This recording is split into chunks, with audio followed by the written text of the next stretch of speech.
Dios les bendiga. Sean todos bienvenidos a este espacio, a todos aquellos que nos escuchan y a nuestra amada Iglesia Centro Evangelístico Barquisimeto.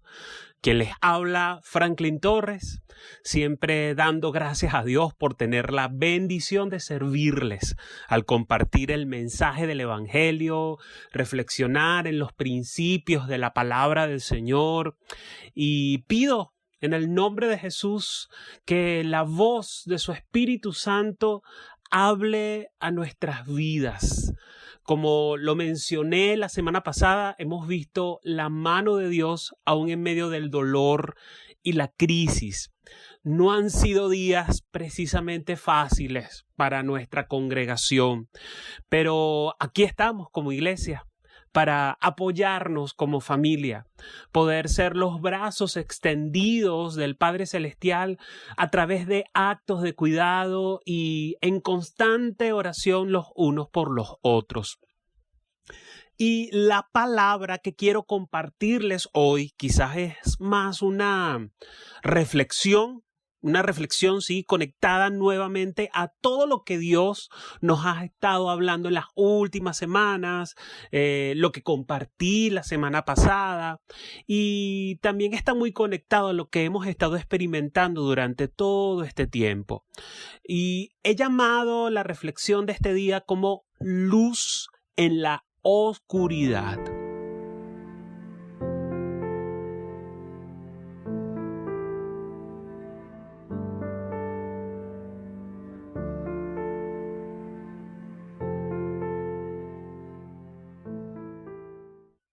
Sabes, yo crecí en la iglesia. Lo he dicho en varias ocasiones, casi que mi mamá da a luz en una de esas bancas de madera que había dentro de nuestro templo. Por lo general, mi experiencia en ese ambiente fue de muchísimo provecho. Puedo decir con propiedad que los mejores recuerdos de mi niñez y juventud fueron allí. Honestamente, yo no me considero una de aquellas personas que han crecido dentro de la iglesia con algún tipo de resentimiento o alguna mala experiencia, tú sabes, de esas que te han marcado para mal, ¿no? Pero sí recuerdo algunos momentos en mi vida o en mi familia en los que personas muy bien intencionadas se acercaban a mamá. Por ejemplo, mamá, para ponerte en contexto de nuestra familia, ella tuvo una hija discapacitada con ataques epilépticos y bueno, fue un tiempo de crisis para nosotros en nuestro hogar. Y recuerdo que algunos hermanos de la iglesia, como te dije, muy bien intencionados, personas que aman al Señor, personas que estudian la Biblia inclusive, se acercaban a ella para darle consejos o darles palabras debido a su situación. Y que según ellos, esos consejos estaban basados en verdades bíblicas. Por ejemplo, esas verdades que no resultaban ser para nada bíblicas y que de alguna u otra manera creaban cierta distorsión sobre la manera en que nos relacionábamos con Dios o cómo veíamos la vida. Una frase en particular, por ejemplo, que escuchábamos en varias ocasiones era esta: Dios nunca te va a dar más de lo que puedes manejar. ¿Has escuchado esa frase? Dios nunca te va a dar más de lo que puedes manejar. Suena muy dulce, suena muy bíblico, pero lejos de serlo. Por allí tiene algunas referencias de un pasaje bíblico, pero que no tiene ninguna conexión, ¿ok?, con esto. Parece de esas frases, no sé si has visto, no sé si se le llama eso también memes, de esas imágenes que corren por redes sociales, que aparece esa frase: Dios nunca te va a dar más de lo que puedes manejar, y ponen de imagen de fondo a un actor de Hollywood. ¿No has visto ese tipo de imágenes? Y tú dices, ya va, eso lo dijo esa persona. ¿Qué tiene que ver la imagen de fondo con el escrito? Y de paso el escrito no tiene nada que ver con algo bíblico o con algo real. Nada puede estar más lejos de la verdad. ¿De dónde rayos nos llegó esa teología tan gastada? ¿Dónde en realidad aparece ese versículo en la Biblia? Pero sea como sea, eso no se oye bien, eso no está bien, eso no es bíblico. Eso no suena a algo que una persona promedio, un cristiano como tú y yo, pudiésemos manejar. Es que ni siquiera, me atrevo a decir, ni siquiera tú teniendo una relación con Dios o teniendo la presencia del Espíritu Santo en tu vida, es algo que es difícil, ¿ok? Más bien, esta es la verdad. Y esta sí es completamente bíblica. A lo largo de nuestra vida vamos a enfrentar una situación tras otra que va a estar completamente más allá de lo que nosotros podemos manejar. Al apóstol Pablo le ocurrió. Él escribe en 2 de Corintios capítulo 12 versículo 7 sobre una situación a la que llama un aguijón en mi carne, un mensajero de Satanás. En 2 de Corintios capítulo 12, versículo 7, sale esta expresión. No sabemos exactamente qué era, a qué se refería Pablo. Era una discapacidad física, era una condición médica, era un hábito en él difícil de romper, era un asunto que formaba parte de su carácter y le hacía pasar malas jugadas.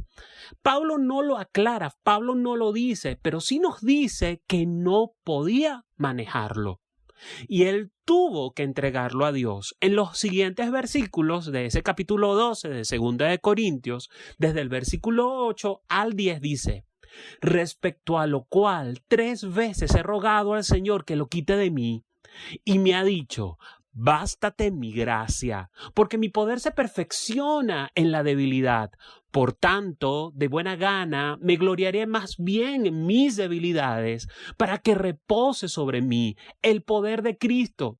Por lo cual, por amor a Cristo, me gozo en las debilidades, en afrentas, en necesidades, en persecuciones, en angustias, porque cuando soy débil, entonces soy fuerte. La Biblia está llena de pasajes o de historias como esa. La mayoría de las historias que tú y yo hemos escuchado, nos han enseñado en la iglesia infantil, en estudios bíblicos, hablan de personas que enfrentaron circunstancias que estaban completamente más allá de lo que ellos podían manejar. Situaciones que les obligaron a tomar una decisión: abandonar a Dios o adorarle en medio de su situación difícil.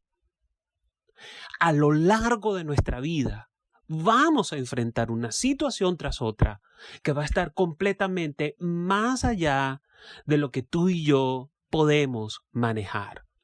Tomamos, por ejemplo, la historia de la semana pasada, la de José, ¿la recuerdas?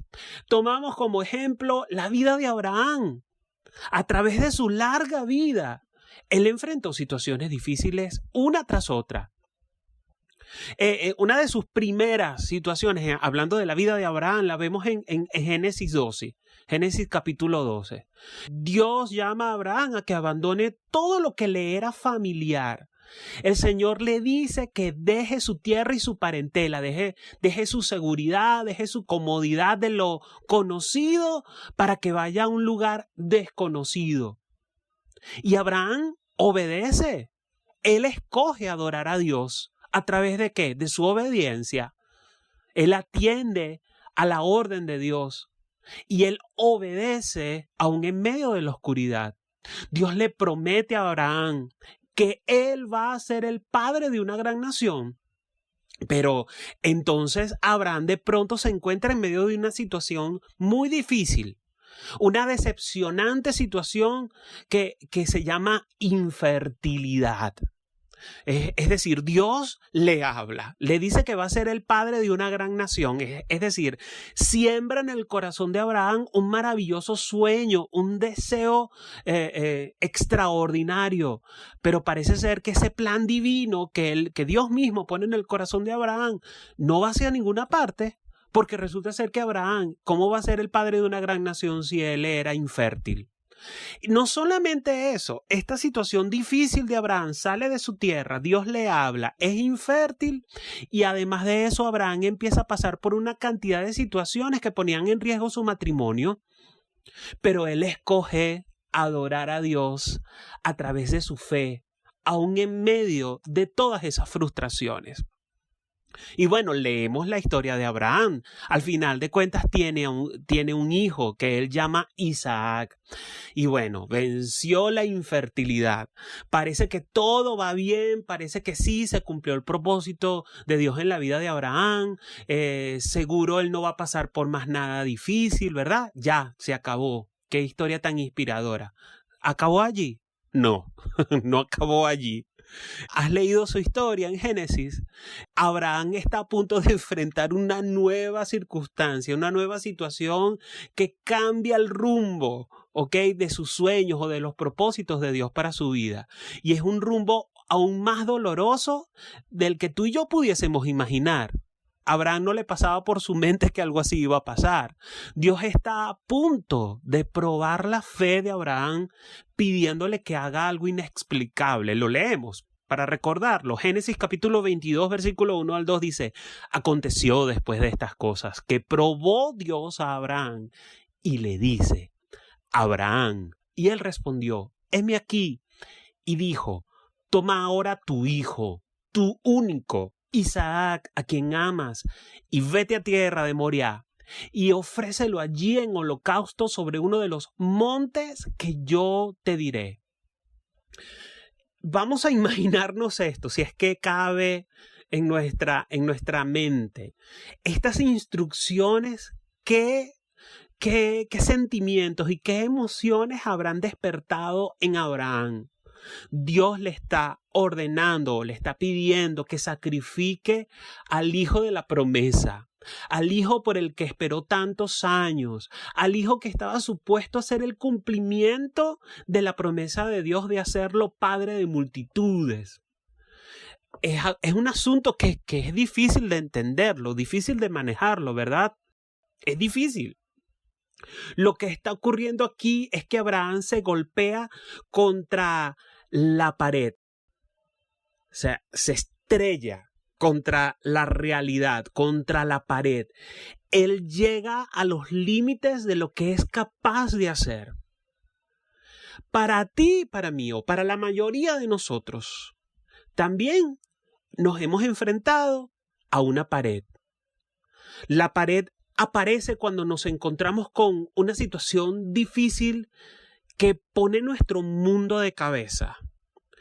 Llámese divorcio, llámese COVID, llámese una traición, la pérdida de un empleo.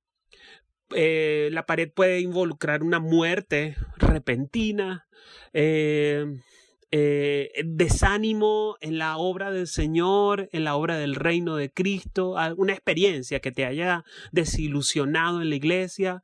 La pared puede ser una depresión en ti. Cualquiera que sea, nos puede hacer estrellar contra la pared. Y cualquiera que sea, nos coloca al final de nuestra habilidad para manejar nuestras vidas. Nos hemos preparado para muchas cosas, pero llegan situaciones de las cuales no nos sentimos totalmente ni capaces ni preparados. Y muchas veces nos encontramos cuestionando a Dios, cuestionamos a la iglesia, cuestionamos nuestra propia fe y descubrimos, si antes no había ocurrido, pero ahora descubrimos por primera vez que nuestra fe parece como que no funcionar. Tenemos más preguntas que respuestas.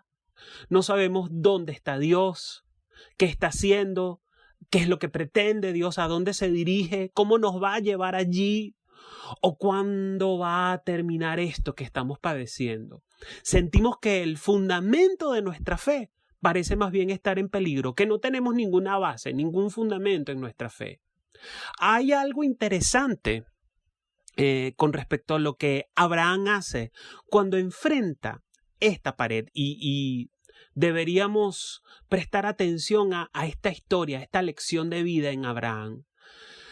Es casi real que Abraham, sin ningún argumento, sin cuestionamiento, sin resistencia, sin retraso, tú y yo leemos la historia bíblica y nos sorprendemos porque él se dirige al monte para cumplir la petición de Dios.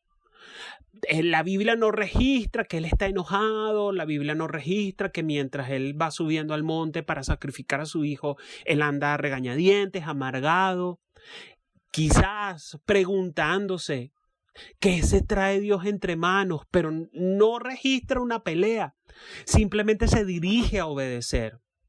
Y tengamos presente, a estas alturas él no tiene idea de lo que a la larga va a ocurrir. Tú y yo lo sabemos porque ya hemos leído esta historia, pero Abraham en el momento no sabía hacia dónde Dios lo estaba dirigiendo. Él no sabe que Dios lo va a detener antes que sacrifique a Isaac. Abraham piensa que Dios lo está llevando al monte para matar a su hijo y aún así está dispuesto a confiar en Dios. ¿Cómo es posible que Abraham tenga tremenda fe? ¿Cómo puede ser un hombre tan confiado? Y pueden haber muchas respuestas, ¿ok? Pero una de las más importantes es que Abraham ha desarrollado algo en este proceso de su vida que lo lleva hasta esta etapa de sacrificar a su hijo Isaac. Y es que Abraham desarrolló en su vida la práctica de la gratitud. A lo largo de su vida vemos que Abraham edifica altares para marcar un momento en el tiempo en el que Dios cumple una promesa. Toma lápiz y papel y luego de esta enseñanza, de esta reflexión, investígalo. En Génesis capítulo 12, versículo 7, Abraham edificó un altar para marcar la llegada de su familia a Canaán. Sale de su tierra y de su parentela y por fin llega a tierra desconocida. Y él levanta un altar. La tierra que Dios prometió darle, allí él levanta un altar. Edifica después otro altar. Ahí aparece en el versículo siguiente, en Génesis capítulo 12, versículo 8. Y en Génesis capítulo 13, versículo 18, él levanta un altar. Estos altares sirvieron como ese impulso para la fe de Abraham. A lo largo del resto de su vida, estos altares le recordaban a Abraham todas las veces que Dios se había revelado en medio de lo imposible. Era un recordatorio de todas las veces que Dios cumplió sus promesas.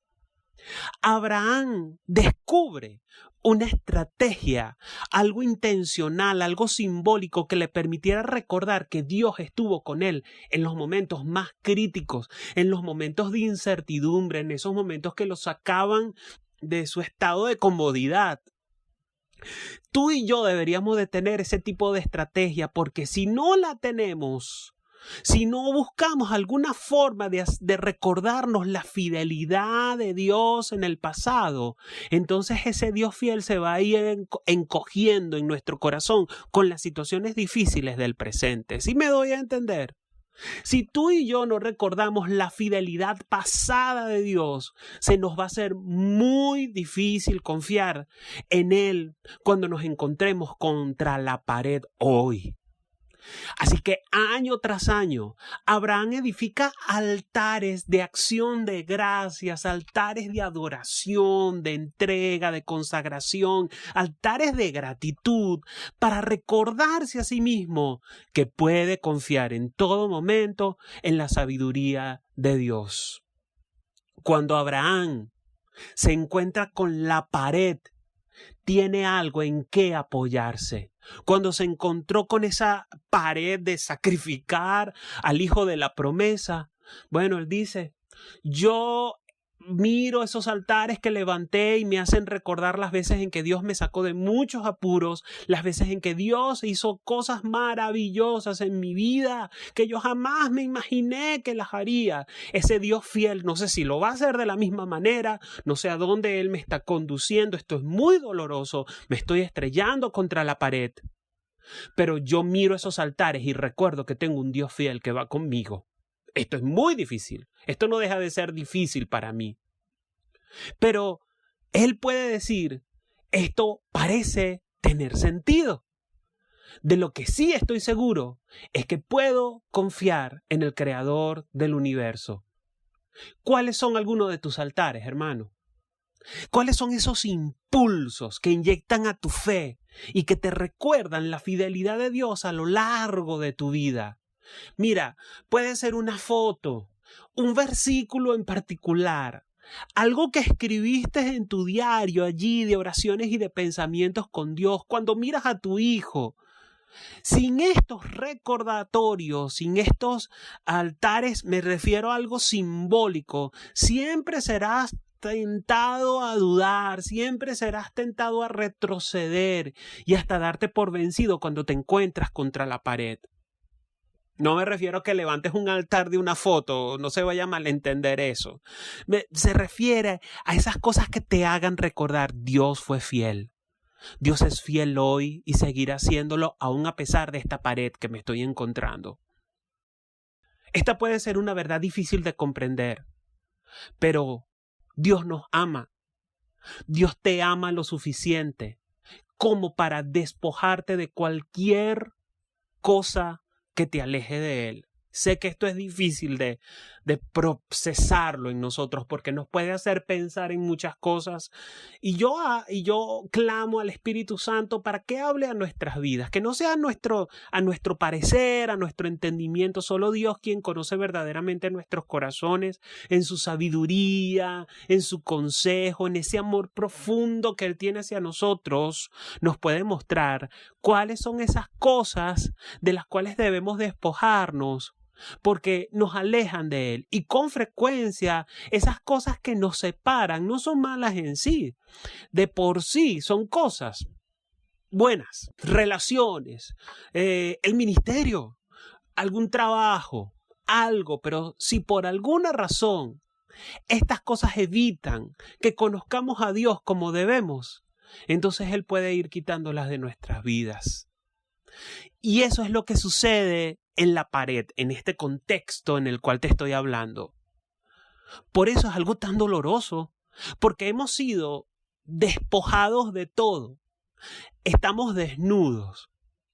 Pero eso es necesario que pase, porque en la pared, aun cuando eso es algo duro y nos estrellamos y nos duele, hay una transformación de lo que creemos en nuestra mente. Hay un cambio en nosotros, una creencia que penetra cada fibra de nuestro ser. Y la mayoría de las veces implica un encuentro profundo con quien somos y con lo que creemos que es cierto en el fondo del alma. Y Dios empieza a transformar nuestro corazón. La pared representa nuestra voluntad encontrándose cara a cara con la voluntad de Dios. Básicamente, de lo que trata es de ir derribando poco a poco esas barreras que hemos levantado entre nuestra voluntad y una nueva apreciación de Dios en nuestras vidas. Claro, esto es lo que está ocurriendo cuando Abraham se pega contra su pared. Su verdadero corazón, su devoción y su lealtad hacia Dios están siendo probados en ese instante. La pared es el lugar donde tenemos que renunciar a eso a lo que nos aferramos para encontrar identidad.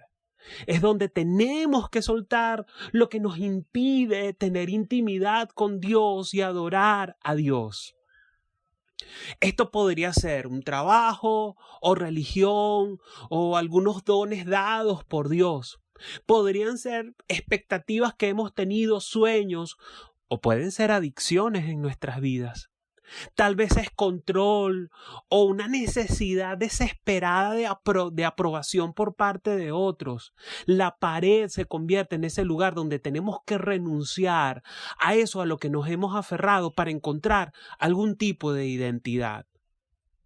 No sé qué es para ti la pared, pero sí puedo entender que a Dios le honra la fe y Él va a influenciar cualquier cosa en nuestra vida para expandir y aumentar nuestra fe. Pido a Dios que nos haga entender esto y que nos prepare, porque si todavía no te has enfrentado a la pared, lo vas a hacer tarde o temprano. Y por eso pido a Dios que traiga entendimiento a nuestro corazón y nos prepare, nos dé la gracia, nos dé la capacidad, algo que no podemos hacer en nuestras propias fuerzas. Porque si todavía no nos hemos enfrentado a la pared, eso va a ocurrir tarde o temprano. Dios va a permitir que pasemos por algo, si no es que ya lo estamos pasando con todo, obvio no, con estos 2 años de pandemia. Tal vez sea una pérdida, tal vez sea una tragedia, una situación de esas que bueno, nos cambian la vida y no va a haber una explicación fácil. Por más preguntas, por tanta Biblia, no importa cuánta Biblia conozcamos, no va a haber una explicación sencilla de por qué estamos pasando esto. Y aquí debemos ser sinceros. Una y otra vez en la vida vamos a sentirnos como que Dios no se está mostrando. Es una realidad, ¿verdad? ¿No lo has sentido estos días? Vas a sentir como que Dios no está sanando. Hey, ¿qué pasa? Dios no está restaurando. ¿Y dónde está el gran poder de Dios? Es la pregunta o el cuestionamiento que muchos hemos tenido. Esos momentos, precisamente esos momentos donde sentimos que Dios nos está revelando, esos son momentos cruciales en nuestra relación con Él. Esos momentos son cruciales porque Dios está llevándonos a un lugar en el que no podemos manejar las cosas por nosotros mismos. A un lugar donde estamos dispuestos, vamos a estar dispuestos a rendir nuestros planes para así recibir los planes de Dios. Él está tratando de hacer madurar nuestra fe. Y en momentos como esos, ¿qué vamos a hacer?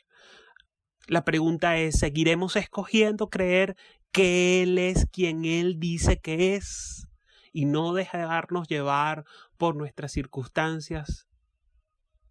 Uno de los mejores ejemplos de alguien estrellándose contra la pared, bueno, ese es un ejemplo por excelencia, tiene que ser la historia de Job. La has escuchado, ¿verdad? La historia de Job que encontramos en el Antiguo Testamento. Tú empiezas a leer en el primer versículo del capítulo 1 de Job, de una sola vez te pone en contexto quién es él. Un hombre recto e intachable. Es temeroso de Dios, es un hombre apartado del mal, es considerado un hombre bendecido porque tiene 7 hijos y 3 hijas, es dueño de 7,000 ovejas, 3,000 camellos, 500 yuntas de bueyes, en fin, un gran ganado, un hombre de propiedades, un hombre de riqueza. Y la historia de Job se desarrolla en una tierra que la Biblia llama la tierra de Uz. Dicen estudiosos de la Biblia que la tierra de Uz pudo haber sido o se pudo haber desarrollado en una región de lo que hoy día conocemos como Israel. Y cuando escuchamos la historia de Job, es como la historia de todos nosotros, de todo el mundo, nos identificamos. Job es la historia de todos nosotros. Lo primero que sabemos de Job, aparte del hecho de que él era una persona rica, es que Job es un buen hombre, era un buen hombre, y que le estaban pasando muchas cosas buenas. Es casi como si recibiera bendiciones en proporción directa a la obediencia en la que él vivía, ¿sí? Y aunque la mayoría de nosotros sabe en el más adentro que esta no es la forma en que funciona la vida, muchos todavía tenemos esa creencia de que esta es la forma en que la vida debería funcionar. Bueno, yo soy muy obediente, por lo tanto soy muy bendecido. Pero bueno, leemos la historia de Job y nos damos cuenta que en la tierra de Uz es algo diferente. Es un lugar donde cosas muy malas pueden ocurrirle a gente muy buena. Uz representa ese lugar de sufrimiento. Y peor aún, ese lugar de sufrimiento, pero que es un sufrimiento que llega sin explicación, sin aviso, que más bien te desorienta, te confunde, te desespera. Uz representa esas situaciones difíciles en nuestras vidas. Tal vez estás lo suficientemente familiarizado con la historia de Job como para saber que esa primera situación difícil que él vive consiste en perder su ganado, su riqueza, sus sirvientes, después vienen sus hijos y de pronto todo lo que él aprecia. Job se convierte en el blanco de un reto allí entre Dios y Satanás, que a veces nos resulta incomprensible ese momento, ¿verdad? Ellos allí tienen un desafío, Dios y Satanás, en cómo va a responder Job ante la pérdida de todo.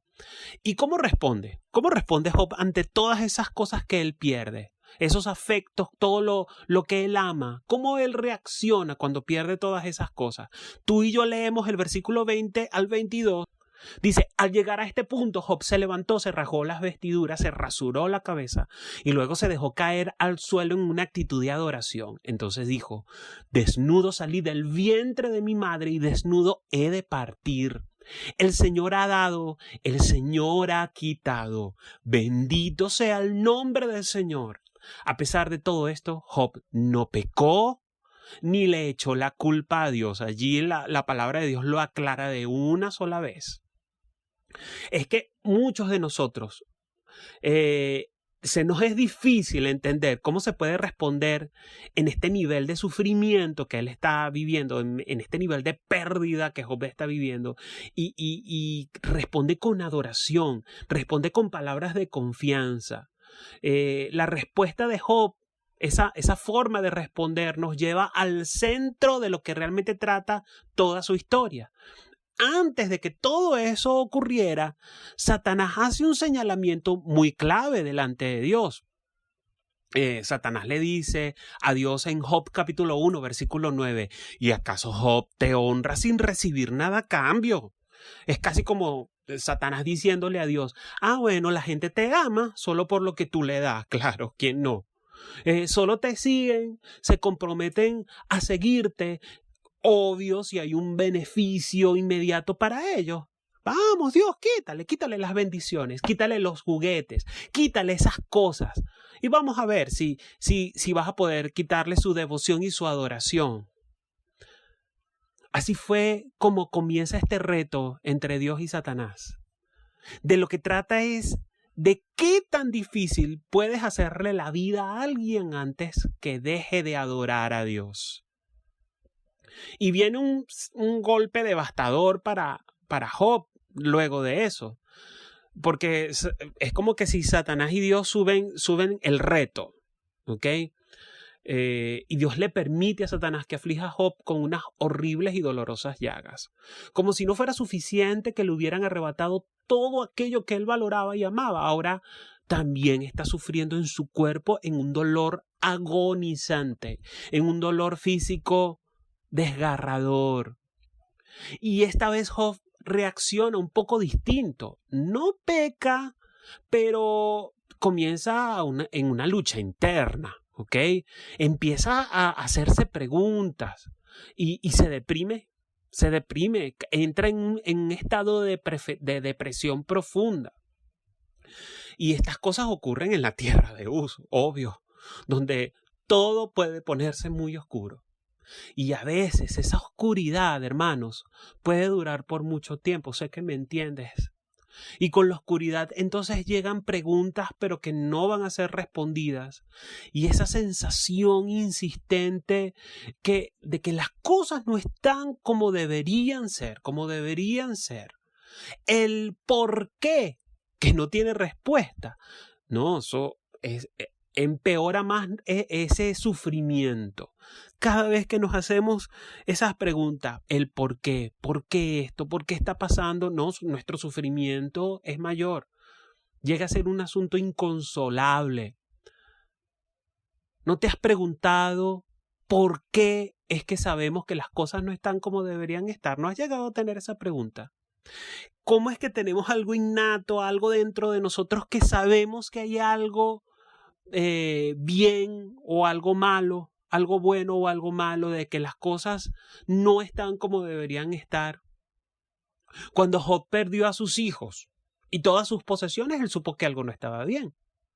Cuando el 11 de septiembre ese avión se estrella contra un edificio y mata a miles de personas, sabemos que no está bien. Cuando vemos historias tan terribles como las de esta semana y vemos esas imágenes tan horribles en Afganistán, sabemos que las cosas no están bien. Cuando vemos niños sufriendo, sabemos que no está bien. Cuando un niño de 4 años o un niño pequeño muere por una enfermedad, cuando vemos a una persona agonizando en una enfermedad, sabemos que las cosas no están bien. Cuando una mujer es abusada, sabemos que las cosas no están bien. Cuando muchas personas están padeciendo y muriendo por COVID, sabemos que las cosas no están bien. Ya sea que creamos o no en Dios, una mayoría de las personas o de los seres humanos sabemos intuitivamente que hay ciertas cosas que no deberían estar ocurriendo en el mundo. Esa intuición de primera instancia nos lleva a preguntar por qué, pero ¿de dónde viene eso? ¿Por qué sentimos eso? ¿Por qué tenemos esa sensación no solo de que la vida es difícil, sino que las cosas no son como se supone que deberían ser? Y para tener una parte de la respuesta, porque en realidad no es el centro de esta prédica o de esta reflexión, podemos ir fácilmente al libro de Génesis. Cuando Dios pone a Adán y Eva en el huerto, todo el mundo estaba justo como se suponía por diseño que debería estar. A través de todo el proceso de la creación, el Creador, Dios, decía una y otra vez, es bueno. Y Dios hizo esto y Él dijo, es bueno. ¿Ok? ¿Lo has leído? El primer hombre y la primera mujer tenían todo lo que necesitaban para estar saludables y ser felices. Y eso era bueno a los ojos de Dios. Y solo había una regla, la leemos en Génesis capítulo 2, versículo 15 al 17.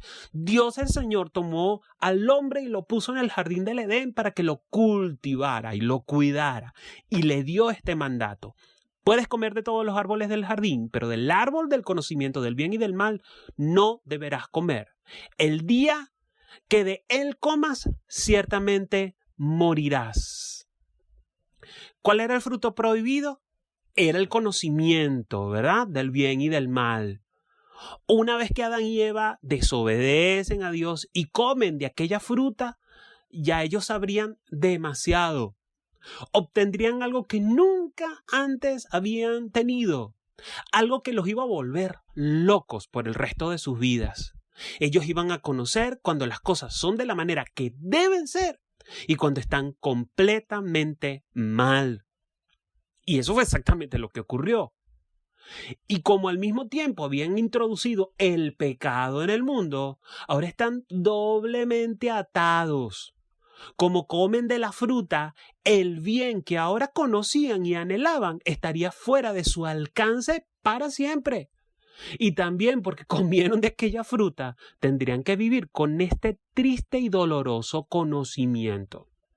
Tú y yo, bueno, somos los descendientes de Adán y Eva, heredamos ese doloroso dilema. No importa lo duro que tratemos, la vida nunca va a ser de la forma en que pensamos que debiera ser. Eso es una realidad. Y por eso es que nos decepciona tanto el que las cosas no sean como se supone que sean. Es porque realmente hay una forma en que las cosas están supuestas a ser, pero según la Biblia, es impresionante y espléndida más allá de nuestra imaginación. Los antiguos profetas hebreos solían soñar con esta forma correcta, ¿sabes? Y ellos tenían una palabra para expresar el deber ser, de que las cosas debían ser de forma correcta. La palabra shalom. ¿Has escuchado esa palabra? Como un saludo, ¿verdad? Ese shalom es mucho más que eso, más que un saludo. La palabra se deriva de shalom, que significa ser, estar seguro en mente, cuerpo o estado, estar completo, estar perfecto, estar lleno. Shalom significa todas las cosas como deberían de ser. Y un día, según la Biblia, según lo que estudiamos en la Biblia, lo serán. Esas cosas que deberían ser, van a ser, pero no todavía. No mientras estemos viviendo en la tierra de Uz. Mientras estemos aquí, debemos entender que vamos a seguir tropezándonos con situaciones que nos hacen gemir, con situaciones que nos hagan hacernos esa gran pregunta.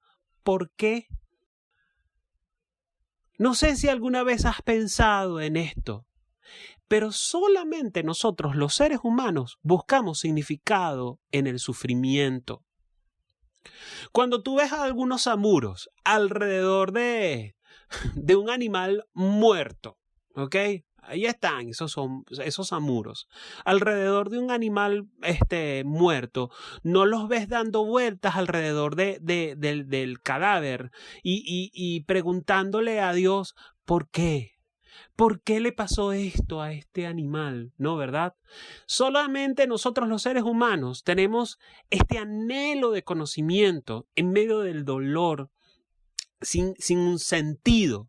Es algo incomprensible para nosotros. Solo los humanos tienen este deseo de preguntar ¿por qué? ¿Cuál es el propósito? ¿Por qué Dios lo permite? ¿Por qué todo esto está tan mal? Y ese deseo, esa necesidad únicamente aumenta el sufrimiento que tú y yo experimentamos. Esto hasta puede dificultar el que creamos que existe un Dios o que Él se preocupa por nosotros. Cuando estamos viviendo en la tierra de Uz, bueno, esas dudas llegan a nosotros facilito. Hay muchos tipos de pensamiento. Hay gente que tiene ese pensamiento realista. Tú los conoces, ¿verdad? Son gente que tiene los pies bien puestos sobre la tierra, es la expresión. A veces se pasan de realista y uno no quiere escucharlos porque te ponen los pies sobre la tierra. Tú estás soñando, quieres lograr algo y bueno, quieres escuchar consejos de diferentes puntos de vista. Y cuando hablas con personas que tienen el pensamiento realista, wow, no. Pueden hasta desanimarte, pero ese equilibrio es bueno porque están las personas con pensamiento idealista. Esos son los soñadores, los conoces, ¿verdad? Esas personas visionarias. Pareciera que ellos sí tienen un sentido más agudo de esa palabra, shalom. Las cosas deberían ser así y lo podemos lograr porque hay que hacerlo. Ellos son también el otro extremo, donde uno dice, wow, este se pasó de soñador, como que no pisa la realidad. Entonces, ni el del pensamiento realista está mal, ni el del pensamiento soñador está mal. Es bueno tener esas mezclas. Los idealistas tienen la desconexión entre lo que es y lo que debería ser más intensamente que otros. Sin embargo, la mayoría de nosotros, muy en nuestros adentros, muy en lo profundo, tenemos ilusiones secretas de un mundo muy diferente al que ahora vivimos. Es ese suspiro que tenemos por dentro y decimos, wow, si las cosas pudiesen ser así. Y como tenemos estas ilusiones, estamos propensos ¿a qué? A desesperanzarnos, a desanimarnos cuando vemos lo lejos que están nuestros sueños de la realidad. Y ahí, creo yo, es donde comenzamos a tener dudas. Aún siendo tú creyente, aún conociendo tú la palabra, aún teniendo tú una relación personal con Dios, bueno, empieza a surgir en ti y en mí dudas. Al vernos en unas situaciones totalmente difíciles, al encontrarnos con nuestra pared. Un teólogo francés, al cual voy a pronunciar muy mal su nombre porque no sé hablar francés, Jacques Ellul, no sé cómo se pronuncia, explica esto. Dice, la persona que está sumergida en la duda no es la incrédula, sino la persona que no tiene otra esperanza que la esperanza. ¿Sí lo llegas a entender? Es más o menos algo así. El incrédulo no tiene que luchar contra la duda porque, bueno, es incrédulo. No cree en nada. Recuerdo un predicador que decía, no cree ni en la luz eléctrica. Realmente no puede dudar algo en lo que no cree, ¿ok? Pero nosotros, los que hemos decidido creer, podemos caer fácilmente en momentos de duda, porque aunque creemos en Dios, realmente no tenemos pruebas desde el punto de vista humano como tal, ¿ok?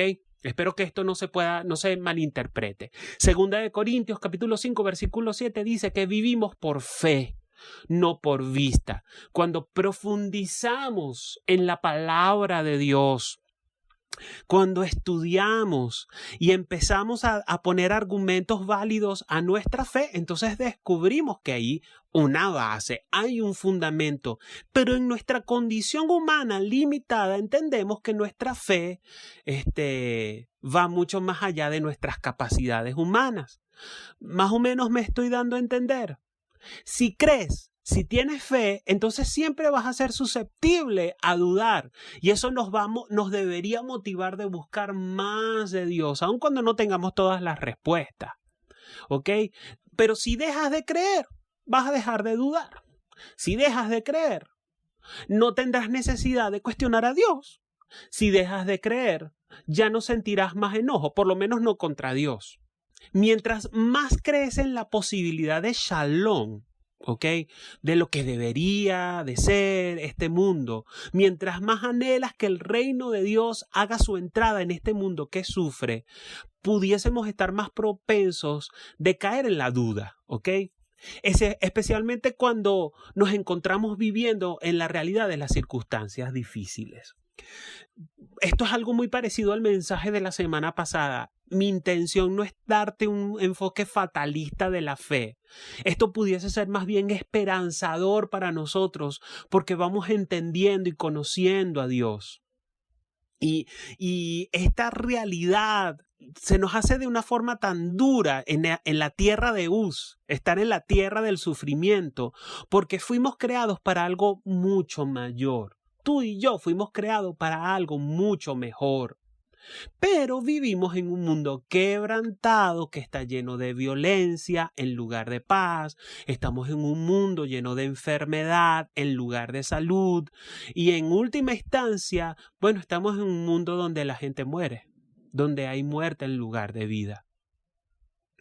El creer nos motiva a buscar más de Dios, a encontrar fuerza en la oración.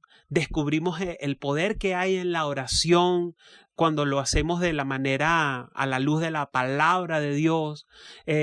Cuando creemos, conocemos más de Dios y de la vida, ¿ok? En lo que Él nos permite revelarnos, porque hay cosas que Él no nos las revelará aquí estando en la tierra, pero lo que Él nos permite revelar en esta tierra va a ser suficiente para hacer inclusive su obra para aquellos que no creen, para que crean. Pero entendamos, ¿cómo creemos?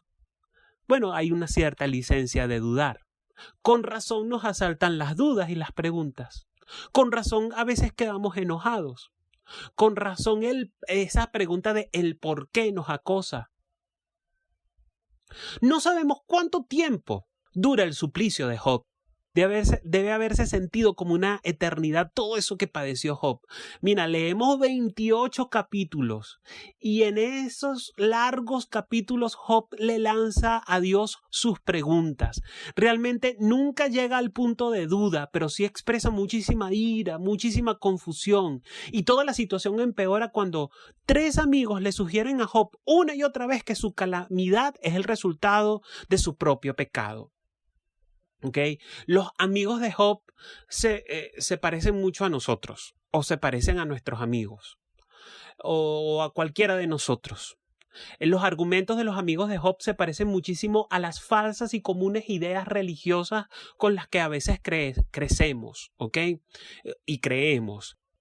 Con frecuencia nos recalcaban que la gente no era sanada porque no oraba lo suficiente o con la rapidez necesaria o no leían la Biblia lo suficiente o no creían lo suficiente.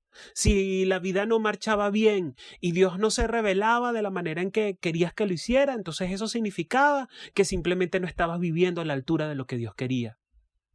Y el problema real con suponer estas cosas de una manera extrema es que no es solamente que nos lleva a un legalismo fuera de control, es que el problema real es que esas cosas cuando las llevamos a ese extremo no son verdad, no siempre son verdad.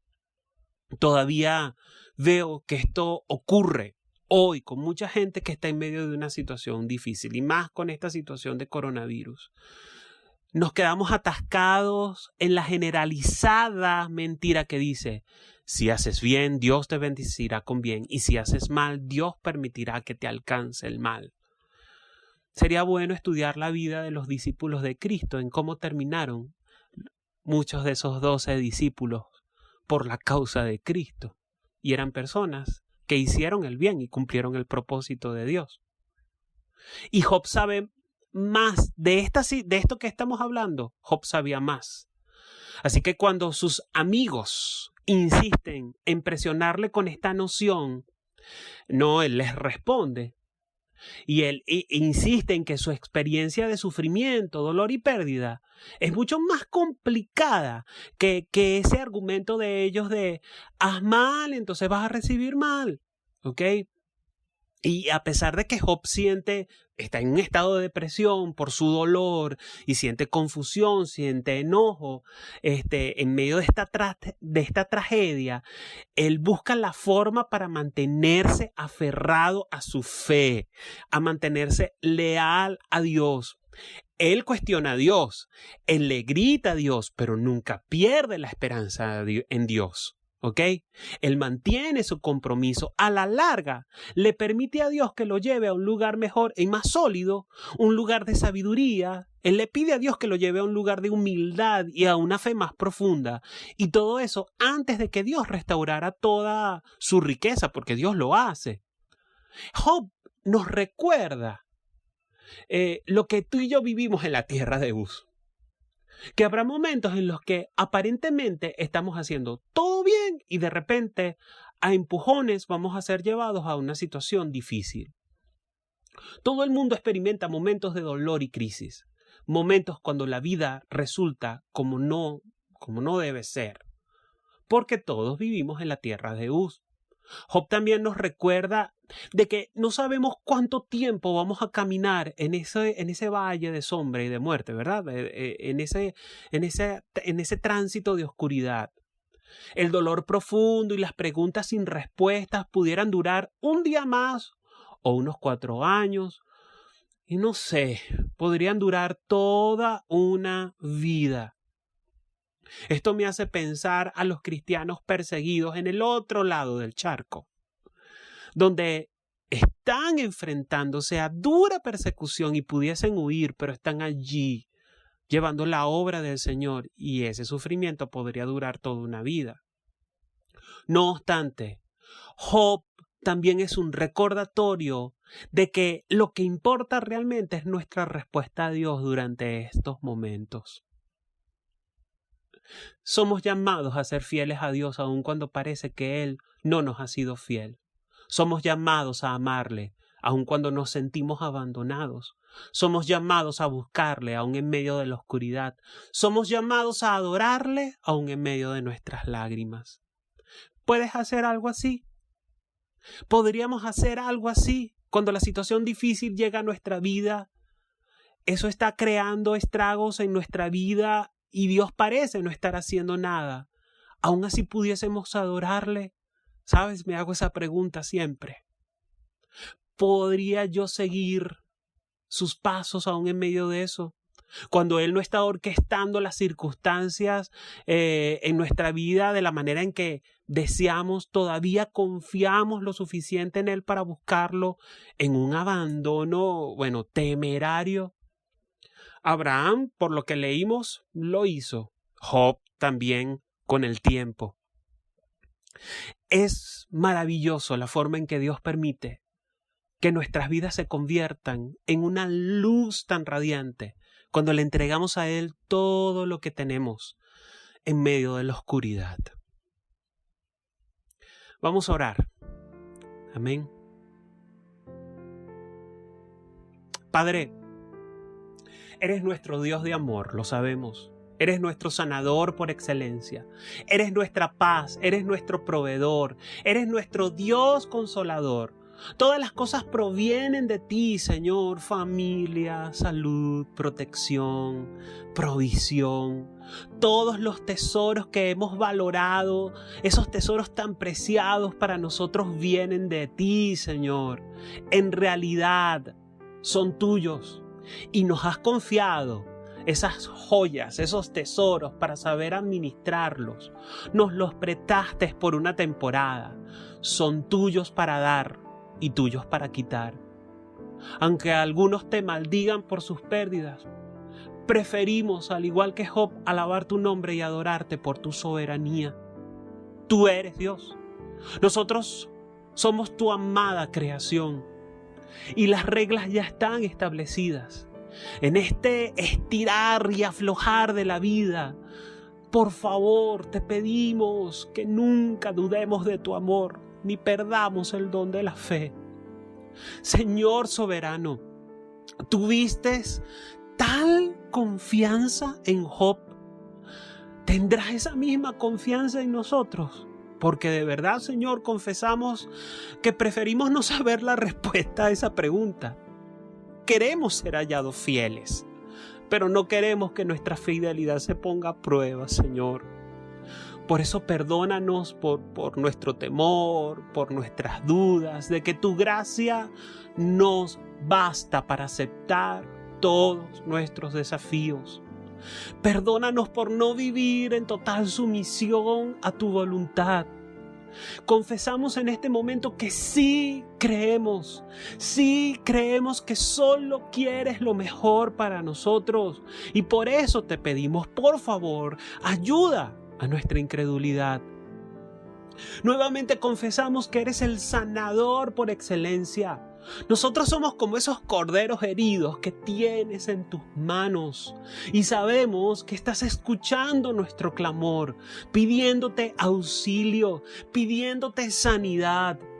Toma, Señor, te confiamos nuestros padecimientos. Ayúdanos a entender tu gran compasión, aun cuando decidas que debemos seguir quebrantados. Enséñanos a través de nuestras debilidades a apoyarnos en tu fuerza. Danos de tu gracia, Señor. Danos de tu favor al mantenernos humildes para que permanezca sobre nosotros el poder de Cristo. En este momento hacemos memoria de tu gran fidelidad en tiempos pasados y levantamos, Señor, un altar de agradecimiento, confiados en que hoy sigue siendo ese mismo Dios de ayer, que hoy seguirá siendo el mismo Dios fiel en nuestro porvenir. Y te damos gracias, Señor, en tiempos de oscuridad. Te entregamos en este momento todo como ofrenda de adoración, aún en tiempos de oscuridad. Y que de esta forma, Señor, tu luz resplandezca en nuestras vidas. Oramos, Señor, en el poderoso nombre de Jesús. Amén y amén. Gracias, mi amado hermano, mi amada hermana, por acompañarme en esta reflexión que creo que fue algo larguita, ¿verdad? Recuerda, por favor, si esto fue de bendición para ti, suscríbete a este canal, dale click a la campanita para que recibas las notificaciones de todo lo que publiquemos por este medio. Dale un like a este video y compártelo para que más personas puedan ser bendecidas. Dios nos permita pronto, amén. Dios permita pronto poder vernos y estar juntos. Y si Él nos lo permite, nos veremos de nuevo por este medio el próximo domingo. Les amo enormemente y les envío un gran abrazo. Dios te bendiga, Dios te guarde, Dios haga resplandecer su rostro sobre ti, Dios tenga de ti misericordia y ponga en ti paz. Amén.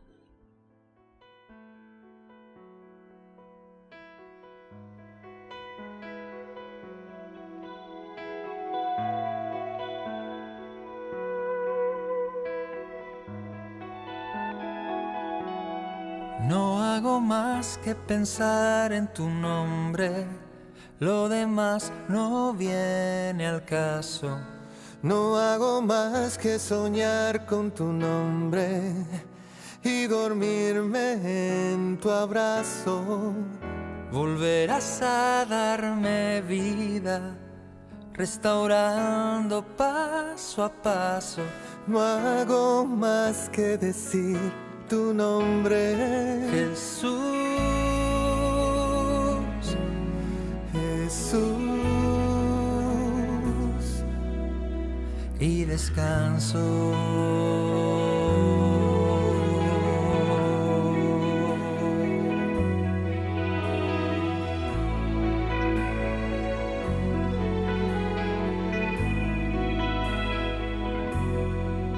Hay momentos difíciles de controlar, hay dolores que no se anestesian, situaciones que no lograré comprender, despedidas que hieren y espantan. Hay batallas que preferiría evitar, hay gigantes que se nos enfrentan. Y solo hay una luz, un destello que trae esperanza a mi corazón. Yo no hago más que pensar en tu nombre, lo demás no viene al caso. No hago más que soñar con tu nombre y dormirme en tu abrazo. Volverás a darme vida, restaurando paso a paso. No hago más que decir tu nombre, Jesús, Jesús, y descanso. Y descanso.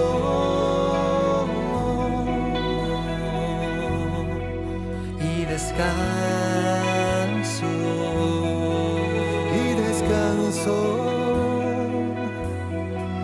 Y descanso.